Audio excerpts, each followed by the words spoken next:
I'm Caleb Froedge, and you're listening to Verse by Verse. How would you like to take a small step back in time when things were a little bit slower in pace? In Upper Michigan, there is a popular tourist destination called Mackinac Island. In order to get there, you must arrive by boat or ferry, and they keep it simple on the island as it is a car-free environment. This island will give you a strong sense of the past as you see horse-drawn carriages and beautiful historic buildings that mimic the Victorian-era village. Also, they say that when you arrive, the island smells like fudge, as there are approximately 12 old-fashioned fudge shops that make it right in front of you. This particular island welcomes a slow-paced feeling and hotels that even encourage individuals to sit in their rocking chairs on the front porch and have tea time, just like in the past. This is a place I hope to visit someday, and maybe you would like to take a step back in time as well and experience a pace that is a little slower, where technology isn't the main thing driving the environment. It amazes me to think that this island is a place trying to keep it simple and is a destination where many want to go. Why do we live in a world that is so fast-paced? Has knowledge and the technological advances pushed the fast speed in which we function? Think about it. We've gone from the gas-powered car to putting a man on the moon in an 84-year time span. This is one of the many advances that has significantly changed the world, impacting society, the economy, and the environment in a variety of ways, including the pace at which we function. Currently, our sights are set on AI, and we wonder where this will lead us in the times ahead.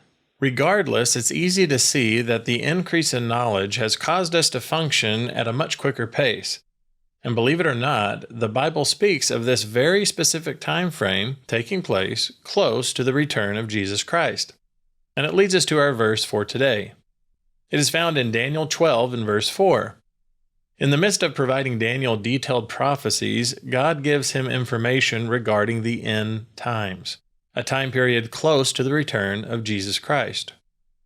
In Daniel 12 and verse 4, he says, "But you, Daniel, shut up the words and seal the book.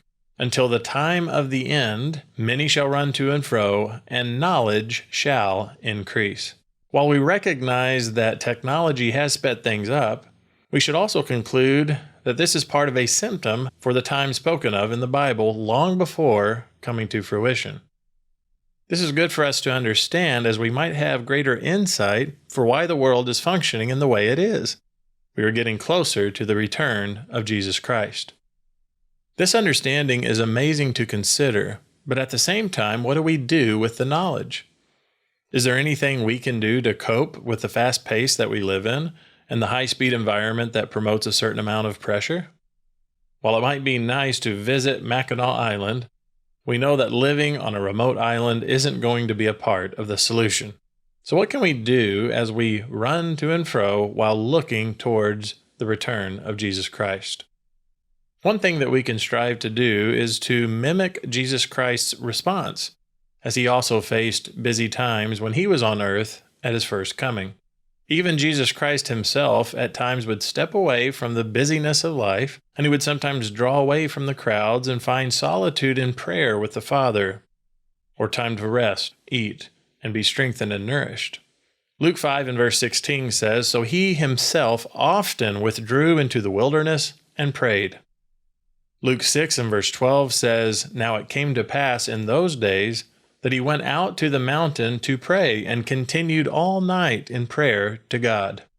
We may not be able to change the times that we are in because we are growing closer to the return of Jesus Christ, but we can strive to set aside time for prayer and Bible study and time with our families, away from the technological devices, in order to find rest in a world that is running to and fro.